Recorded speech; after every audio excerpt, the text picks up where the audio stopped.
Well, hello, listeners. It is so exciting today. I have an amazing family here in the studio with me sharing about their recent trip to the Yucatan. Welcome to FBC Missions So That podcast. This is an encouraging place to hear how God is working in and around us. We know that He blesses His people so that they can bless the world around them. Join us as we discuss how to join God in all that He is doing. Why is God working in our life, church, and community? It's so that through us, the world will know that He is near. Okay, well, hello, listeners. My name is Brittany, and I am so excited to have 4 of the 5 Burleson family members here with me today. Let's just begin with, how are y'all? And thank you for coming in. We'll start with Justin. How are you? Good. Very good. Thanks for having us. We're excited to be here. I love it. Well, I'm excited to see y'all here. This is the first time that I've had a family in the studio with me. I've done teams, I've done individuals, and so to have a family here today sharing about your recent trip to the Yucatan, near Cancun. We were there, a team of about 42, I think that's right, 42, 45. 43 people, yeah, going to Yucatan, and your family of 5 went. And I'll just share briefly, listeners, if you have not heard episode 20 or 63, you might want to check those episodes out. James Smith, he got all this going. He's been going to the Yucatan for over 20 years and doing some amazing things in the Yucatan with Vida Life Churches and also a school called Kingdom Academy in Cunamaya, which is just a really special community. It was a squatter community and has become a place for people to have permanent homes in a very impoverished area. And so, Justin, you and your wife, Christy, took your 3 children last year and again this year. And today we have you and 3 of your kiddos in the studio. Right. Here soon we'll bring Christy in with some of the other moms on the trip. But I'd like to start off, if you would you introduce yourself? You kind of already have, but just share a little bit about you, maybe what you do here in Boerne. And then we'll just go to your son and then your kids in order. And kiddos, I'd love for y'all just to say your name and your age as well. So we'll start with you, Justin. Yeah, so Justin Burleson, obviously married to Christy, who, like you mentioned, is not here today, but will be on a different podcast. We've been living here in Boerne for about 6 years, 5 to 6 years. Started going to First Baptist the weekend we got here and fell in love with it and have been here ever since. I work for Perry Homes. It's a home building company here in Texas. I'm our kind of regional president over Austin and Florida, Austin and San Antonio. And yeah, we're excited to be here. That's awesome. Okay. And your son? I'm Luke, and I'm 14, and I go to Voss Middle School? Yes, ma'am. Awesome. And? I'm Hope, and I go to Voss, and I'm 12. 12. Okay. Thank you, Hope. And? I'm Abigail. I go to Civil Creek. How old are you? And I'm 10. 10. Well, yeah, Abigail, we celebrated your birthday. So are you still getting used to saying 10? Yeah. Yeah, it was so fun, Abigail. I remember getting to sing happy birthday to you the night before, like the first night we were there, we got to sing happy birthday to you. Your mom and dad got a cake. And then, so special, the first day we got to go to church. Do you remember that, Abigail? Do you remember that church service? Like where they sang to me? Mm-hmm. Yeah. Yeah, they sang to you on your birthday. And I'm trying to remember, did they sing in Spanish or English? They sang in both. That's right. Wasn't it amazing, Abigail, that even though you were there in a place where they didn't speak English as the first language, you still knew they were really happy to celebrate you? Yeah. It's so cool. Things like birthdays and joy, they don't really have a language, right? You can just feel it. Did you like that? Yeah. I did too. It was so special to get to wish you happy 10th birthday there in Mexico. So, okay, we have Justin, Luke, Hope, and Abigail here in the studio. Again, thank y'all so much for coming in. So, Justin, I'd like to start with you. You and your wife, Christy, took your family last year to Cunamaya and Cancun and Kingdom Academy. That was the second year the FBC took families down there. They've been taking our youth group, like I said, for over 20 years. But y'all were in the second trip, but then this year, the third trip. So after that second trip, what inspired y'all to go again this year? And have missions always been a part of your and Christy's life and your family's life? Will you share a little about that?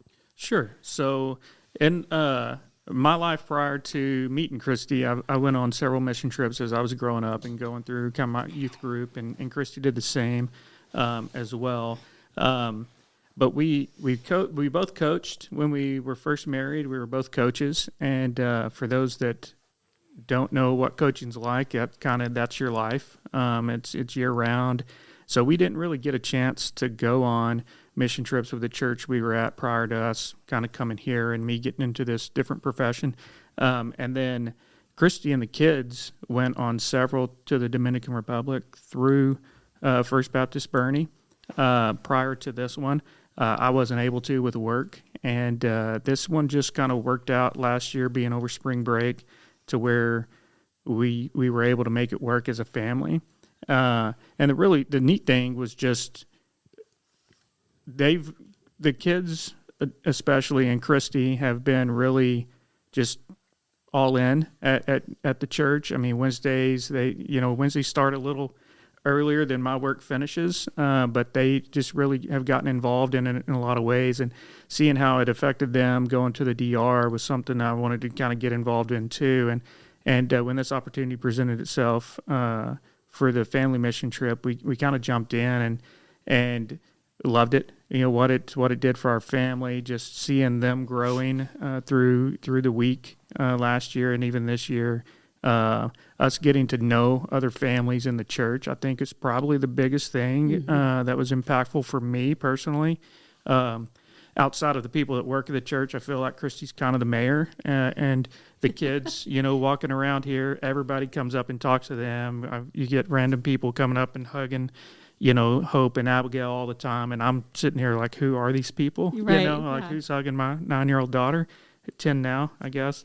But you just see that there's that family amongst the church too, and it kind of gave me an opportunity to get closer to several. The Hutzel family have been, it's fantastic to get to know their family, and obviously the Moens and really just James especially was impactful to me. Just getting to know him and seeing what he does over there and the impact he's had on all the lives over there was something that once we saw it, we had to do it again. And it's funny because this morning in our Sunday school class, and I'll read a little bit here from James, but we talked about James 1:19 through 27 in our Sunday school class, and I'll summarize it here, but a couple of the verses, it's talking about here in the Word of God. It says, but don't just listen to God's Word, you must do what it says. And we talked a lot about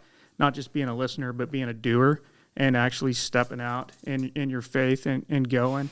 And to me, that was, it talks on, I guess, 27, James 1:27, pure and genuine religion in the sight of God the Father means caring for orphans and widows in their distress and refusing to let the world corrupt you. So just having an opportunity to go as a family and do those and be a doer, as opposed to just listening. And we come to church every week and we listen, but we don't do anything with it. I think that's been something that's, really stuck to us. And then it came up this morning, just so happened to be in Sunday school this morning. Yeah, right. So one of those, God's always working in the small details, right? Amen. So, but that's a big part and reason of why we went and decided to go back, and we'll go again if they keep doing it. Wow. And that First Baptist is such a special place. You really spoke to that. It is a special place. My husband and I started here about 1.5 years ago, and it was the same. My husband's in a very busy season of growing a business. And so you probably understand the complexities of saying, okay, I need to pause all the things I have going on at work and go on a mission trip with my family. That is no small thing. And so Your faithfulness is so awesome, and inspiring your family and kids. Like, that's what your dad just said. I hope you always remember that. to have a dad who is being a doer and leading the way and going. I think that's awesome. That's so cool. So, Justin, that was your second mission trip? Yes. So cool. Okay, Luke, you're up. I'm curious. This is your what number mission trip, and how did you serve this year on this mission trip? What did you do? How did the Lord use you? This is my 4th mission trip, and whenever we were going to the Kingdom Academy, we hung up ceiling fans, in like this patio area, and we went to this place called Milagros, and they were doing like a mini VBS, and we like just walked this village and was like inviting people to come. That was really cool because we didn't know anyone. We couldn't like communicate that well. Do you speak much Spanish? No. How did you invite them? Google Translate. Yeah, Google Translator and like the adults kind of helped a little bit. Yeah. Yeah, that was so cool. So listeners, what we did. So I don't even know if I've said this, but obviously y'all know that I was there with my family as well. But my family was there as well. And it was so cool because we got up on the first day, the first full day we were there, and we went to church, and then we went to Milagros, what you were just talking about, Luke. And we just were ready to help this church kind of get some roots going in the community to help it spread. It was a newer church. Is that right, Justin? It was a newer church? Correct. Yeah. And so what Luke is talking about is we had all the supplies, all the things. We were getting pizza. Pizza is a universal word, right, Luke? We learned that. And so the kids took off with some adults and went out into the jungle. What was that like for you, Luke? Different. Yeah. A lot different. What were some of the differences for you? Well, most houses didn't have roofs, and you were just like in the actual jungle, and like there was clothes like hanging on like ropes and stuff, and that's not that common in the U.S., and it was just a lot different. It made you like realize that we're really lucky. That's right. Yeah. And then thinking, I'm here. I want to help this church get going. I want to find people to invite. It's kind of a weird place to be in. Like, we don't really walk around the streets of Boerne saying, come to church. Yeah. Right? Mm-hmm. We have pizza, though. Pizza. They knew pizza. Like, everyone knows pizza. We learned that really quickly. So, and then, Luke, you also were hanging ceiling fans. Do you like hanging ceiling fans? Yeah. Well, I didn't know how to do it before, but it was really fun. Yeah. Good. What was special to you about hanging ceiling fans there? Learning how to do it and like making sure the electricity's off. Yeah. Uh-oh. He got shocked a couple times. We thought we had it off, and we had it on the wrong button. Wowza. I don't think I heard that story. No, it was minimal. But it's kind of like the Lord, right, Luke? Yeah. Sometimes he shocks you. Yeah. We had to work together there, and he was kind of our guinea pig at times, youngest. That's awesome. Yeah, there was a team of how many men were doing the ceiling fans, Luke? Do you and your dad remember?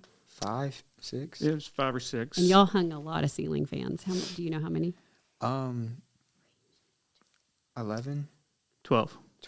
That's a lot of ceiling fans. Thank you for your service. That's awesome.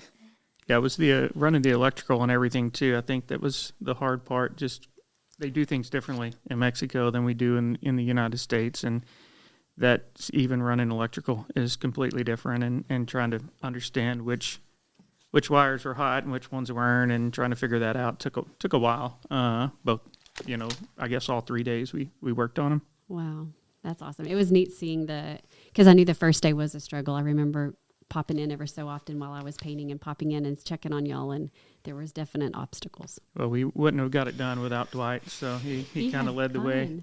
Yeah, so that's my husband, for those of you that don't know, and they did. Y'all did such a great job. It was awesome. Okay, Hope, I want to hear from you. Tell us a little bit about how you served, or something that like you'll not forget from this trip. So what I did during those few days that we were at the school was I kind of jumped around in different places, but mainly I was in English, the English like department area, I guess.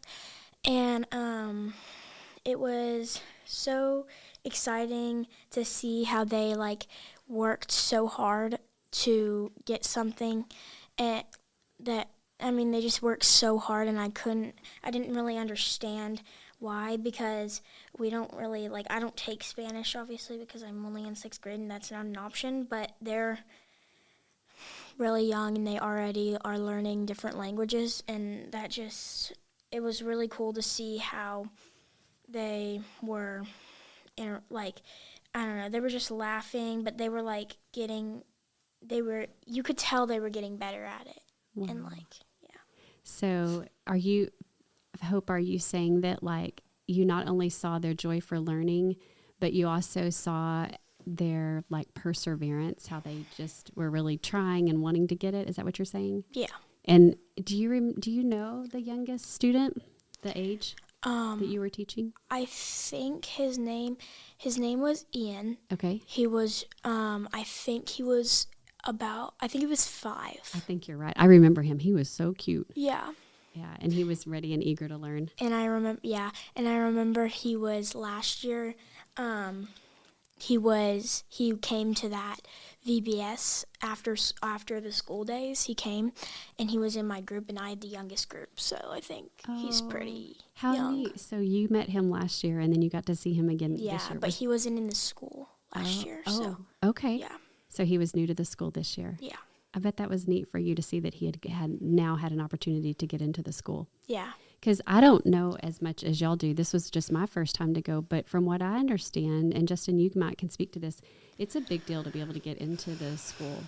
Correct. Yes. It's, I think they cap it at 35 or 40. And there's a lot of requirements. They have to have a passport, which is very costly and hard to get over there. So they've got to have the identification, and then there's some cost to it that a lot of the families there can't afford. So that's where help from us and from not the Burlesons, but from the church and the others that kind of give money for that and some time can help get a few more in each year. Yeah, I think they have 38 students now. And maybe they're looking to just add a few more, but they have to have sponsorships, and right. And not every kid in Mexico can go to school. And so I think the school has allowed for kids who weren't able to go to school in Mexico to go to school here. And it's really neat from what I've understood, because they're going to school from a school accredited in the United States, and they're also learning to speak English. So they're just building tremendous, not just knowledge, but skills and long-term opportunities. Right. All for Kingdom's Academy and learning about the Lord.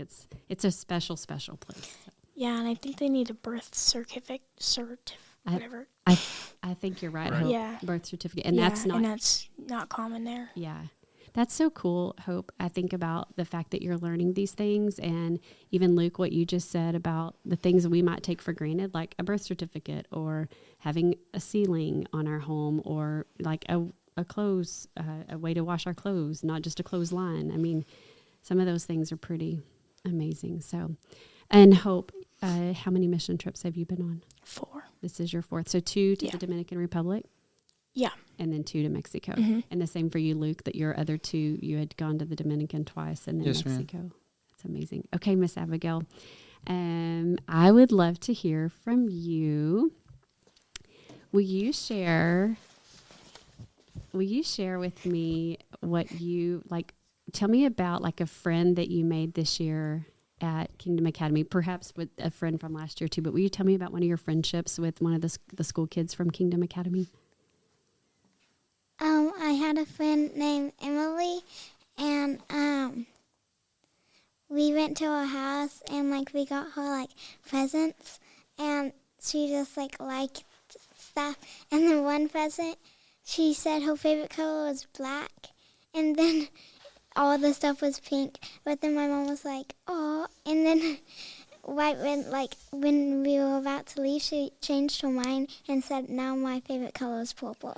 Oh, that's amazing. And then my mom said to her, because we had a translator, she said to the translator that she'll bring like different shoes that I pull for and stuff because James might go back. And your family would send shoes back with Mr. James to Yeah. Emily. I'm looking at your smile, Abigail, and I think that was special for you. What did you love about that? That, Was it neat to be in her home? yeah. Was it neat to hear her talk about the things you brought her? Did you help pick out the gifts that you took to her house? Yes. Do you mind sharing what you took to her? We took a pink water bottle to her. My mom bought some books because she was learning to read in Spanish, and she likes making bracelets, so we got her a bracelet kit and we got her shoes. That's so neat. Now, did you when we were at the school, did you play with her at the school also? Yeah. How old is she? Do you know? I think she's 8. So a little bit younger than you. Yeah. So, Abigail? Do you like going to friends' houses for play dates? Mm-hmm. So that was kind of neat. Like here in the U.S., when you're here at home, you go to school with your friends, and then you're like, "Oh, I want to go to their house," and you got to do that in Mexico too. Yeah. You probably didn't get to play at Emily's house, though, did you? Mm-mm. What was that like to see her house? It was cool because her mom has a business of making this drink. I think it was cucumber lime, and it was really good. Oh, they served you drinks when you were at her house? Yeah. That's called hospitality, right? When you go to someone's house and they do something special or kind for you. So they had great hospitality. Yeah. Oh, that's so cool. Is there anything else about that or Emily that you want to share? No. No. What was it like for you to have a friend in Mexico and you speak English, but they speak Spanish? Was it hard to communicate, or did y'all still find ways to talk and have fun? Well, me and Hope, we would play with Emily, and I had other group of friends, and if we wanted to see if she wanted to play in the jump rope, we would find a jump rope and point at it, or start jumping and then point at it, and they would understand kind of what we're saying. That's so cool. Yeah. I love that. Thanks for sharing, Abigail. You're welcome. Okay, so wow, it's so neat to hear y'all's just your different experiences. And Justin, I'd like to pass back to you, and going the year before and then this year. You already talked a little bit about how you and Christy just really desired that for your family. And I'm curious to hear if you'll share some more, just give us some more insight about perhaps how you saw the Lord move within your family and the impact of the trip. And it could be the differences between this year and last year, or it could just be this year. But how has this idea of being a family on mission impacted y'all, and how have you seen the Lord work in your family? Yeah, I think a couple things on that. One, just the strengthening the relationships, not only amongst ourselves and as husband and wife and family. I think the one big impact, especially for me, and I think I can speak for the kids here too, but seeing Christy in her element, if you got to witness that, is pretty special. Amazing. Yeah, it's pretty special seeing her do, when she's in her zone and sharing the joy of Jesus. There's not a lot of greater things to witness, and that's been very impactful, for me individually, and I think the kids could say that too. Just seeing her and really seeing them up there. Hope's a lot like that, and seeing them up in front and leading the music. Maybe not necessarily Luke's comfort zone, as you can tell maybe by his face even right there. But maybe not something that he loves to do. But he's a server. He likes to work, and just getting to see them all kind of share some of their strengths throughout the week and the weeks, because we've been there twice now, do the things that they do well and share that with others, I think is something that's grown us closer as a family, but is also just enjoyable to see, as a father. Yeah. And so when you were talking about watching like Christy shine in her gifts that the Lord has given her, I saw Hope smile. And Hope, what was that like to see your mom, especially Hope? Do you remember that day when we were at Milagros, the church plant, and your mom was up there teaching that incredible lesson? I mean, it was a room full of kids, and she didn't have a microphone, and she was teaching and so engaged. Do you remember seeing your mom do that? Yeah. What was that like for you? I really thought, like, she seemed, like, really happy, and, like, afterward, I, like, the kids, they seemed like she teaches in a way where she understands kind of, like, where the kids are at, depending on, like, where we are or whatever. Mm-hmm. And she realizes that these kids probably don't always go to church, so they might not know. So we didn't really have something planned for that. We kind of just did, like, something.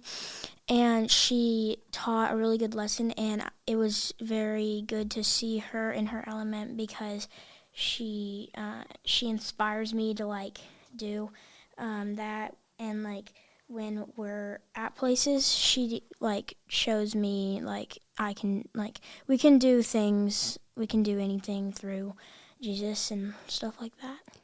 Wow.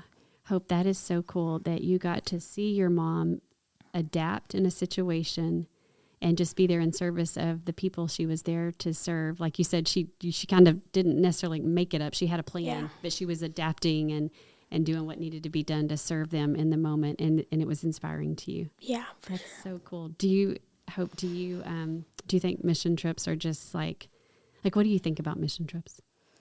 I think going and seeing all the different conditions that we have gone to, Mexico, it's very, the houses that would be fortunate for them they're way different to fortunate for us here in Boerne and San Antonio and Texas and stuff.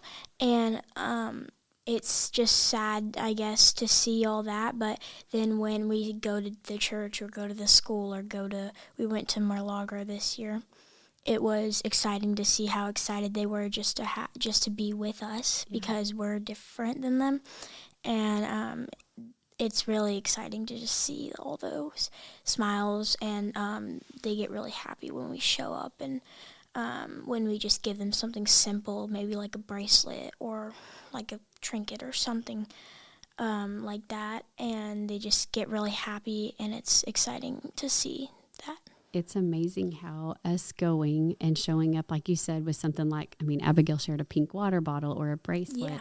We show up as people who love Jesus and share his love and do things. We learn a lot, we see a lot, but they also feel loved because we've traveled so far. Mm-hmm. And you got to do some cool things, but also see your mom do some cool things. Yeah. That's awesome. Okay, so Luke, I'd like to come back to you. And I would like to hear a little bit. You mentioned about going to the family, to the homes, and that was impactful for you. You talked about hanging the ceiling fans, but you were also just one of the older children. I know you're not a child, but you were one of the older kids of the group. And I'm just curious what you thought about the trip, or why you might want to go back. Like, I just would love to hear overall, like, what do you think about this experience? Thought it was really cool because I feel like we teach a lot of it, like the kids learn a lot of stuff, but then we also learn a lot of stuff.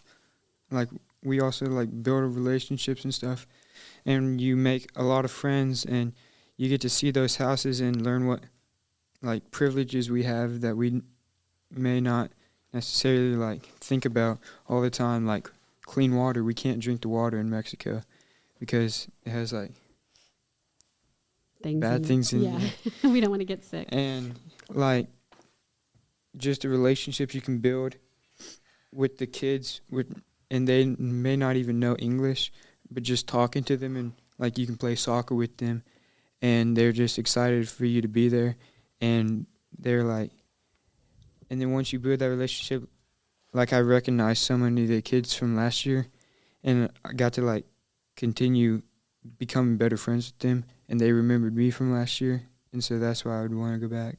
That is so neat. Thank you for sharing, Luke. And when you go about your day now, does like images or thoughts of Mexico or the DR, the Dominican Republic, does that come into your mind sometime throughout your day now? Does the Lord bring back thoughts or? Yeah, like the privileges, I'd say. Really? Mm-hmm. Can you think of a time since you've been back from Mexico when you're going about your normal day and a thought of Mexico pops in to your head? Like just mainly it happens a lot whenever I just drink water, because and brushing my teeth. You can't really brush your teeth. You have to use water bottles there. And that was like really the main things that come back, because, yeah.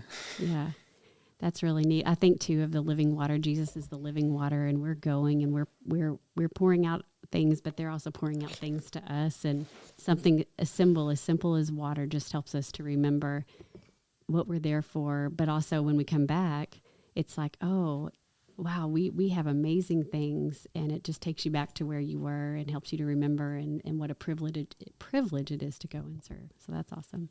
Okay, well, it's crazy, guys. I know when we were getting ready to start this, it's like, oh my goodness, we're going to sit in this room and do this podcast, but we've done it. We've gotten to the end of our time already, and it's been so awesome to hear. So as I wrap it up, Justin, I'd like to pass it back to you, and I love the scripture you shared from James 1:27 about being a doer. So I'd love to hear any last thought that you have. And then Abigail, before we end, I want to hear from you one more time. So after your dad shares, I want you to be thinking about why it's good for kids to go on mission trips. Can you be thinking about that while your dad wraps it up? Okay. What do you think, Justin? What would you like to say before we pass it back to Abigail? You know, I think kind of what we were talking about with all the kids, really about just not being able to communicate. You know, I think just like love is the universal language, right? So just seeing the kids, and you know, it was really good for me to see them just kind of loving on the kids there and the families there, and not just our kids, but the whole group in general. And they may not be able to speak the same language, but they knew why we were there, and it was to care about them and to love on them, and that, you know, that just building those relationships and building the relationships. Again, I can't emphasize enough that if anyone's considering doing it, it's just as impactful with the relationship you're going to build with the people that you go with, just as much as the ones that you're going for, and just the Whitworths, the Strombergs, the Farahs that. We've gotten closer to just from this year, and then last year the Hutzels, and again Stacy and Teresa and James, and you know all the families, Rachel, all the families that have went, the Masons, and I'm probably forgetting people, but all the ones that went, it's been good to see them on Sundays and to just have that conversation, you know, just saying hello to people that you didn't know before, and then. One thing that I hope that we can take from it and understand from serving as a family is we don't have to go to Mexico to do that. You know, we can go across the street. Yes. You know, there's people in Boerne, there's people in San Antonio that need help and need to know about Jesus as well. So hopefully that we don't ever lose sight of that, and it's not a trip that we have to take to be able to do that. We have opportunities every day. Yeah, the Great Commission, go and make disciples of all nations, and sometimes it's driving into San Antonio or here in Boerne. Sometimes it's the friend or the not friend sitting beside you in the classroom, right, or on the athletic field. So that's awesome, Justin. Okay, Abigail, you get to bring us home. What would you say about mission trips and why you would go on another one? Abigail, would you go on another mission trip? Yes. And why would you go on another mission trip? Will you share? Because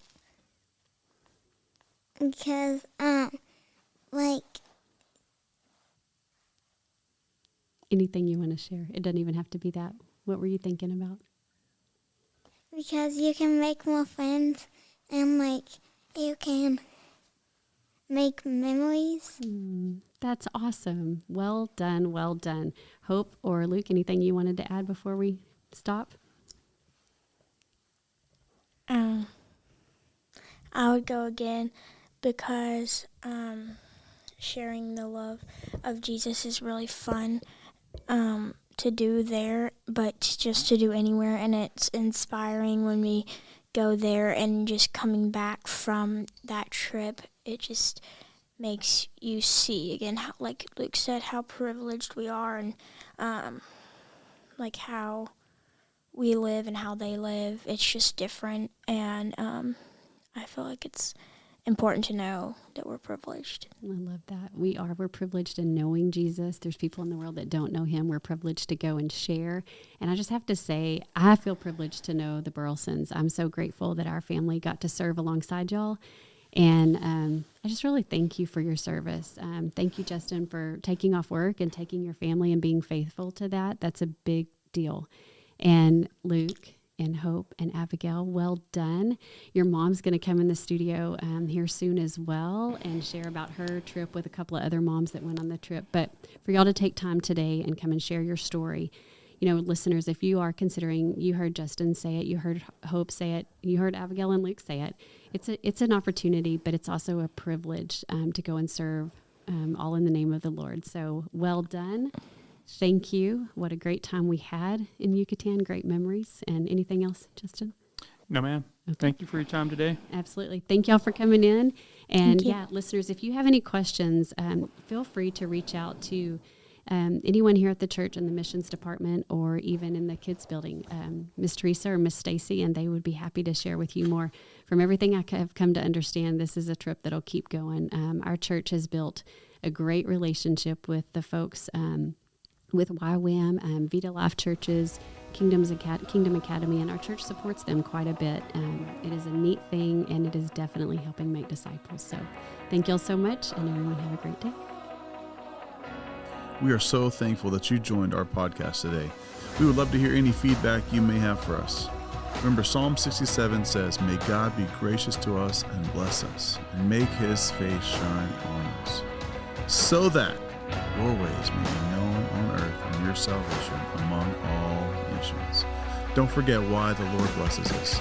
It's so that we can be a blessing to those around us. Until next time, God bless.